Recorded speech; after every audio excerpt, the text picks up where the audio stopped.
Welcome back to పద్దు express. పచ్చి పులుసు ఎలా చేసుకోవాలో చూద్దాం. అసలు స్టవ్తో పని లేకుండా చేసుకోవచ్చు. మిరపకాయలు కొంచెం నేను ఫ్రై చేసుకున్నాను, అది కూడా అక్కర్లేదు. బాగా ఎండబెట్టుకుంటే పెళ్ళపెళ్ళాడుతూ ఉంటే ఆ స్టవ్ కూడా అక్కర్లేదు. మిరపకాయలు నలుపుకొని ఇప్పుడు సన్నగా తరిగిన ఉల్లిపాయలు, అలాగే కొత్తిమీర, కరివేపాకు, దానికి సరిపడా ఉప్పు వేసుకొని బాగా కలిపేసుకోవాలి. బాగా కలుపుకొని బాగా కలిసేలాగా తర్వాత చింతపండు పులుసు పోసుకోవాలి. చింతపండు పులుసు పోసుకొని ఇప్పుడు మళ్ళీ నీళ్లు, మనకు పులుసుకు సరిపడా నీళ్లు పోసుకోవాలి.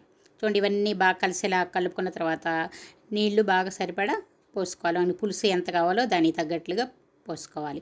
అంతా వేసుకొని పులుసు మొత్తానికి ఇప్పుడు సరిపడా ఉప్పు వేసుకోవాలి, బెల్లం వేసుకోవాలి. బెల్లం కూడా వేసుకుంటేనే ఆ టేస్ట్ వస్తుంది అన్నమాట. ఇప్పుడు కొంచెం చూడండి, మొత్తం ఉప్పు అంతా సరిపోయిందో లేదో చూసుకోవాలి.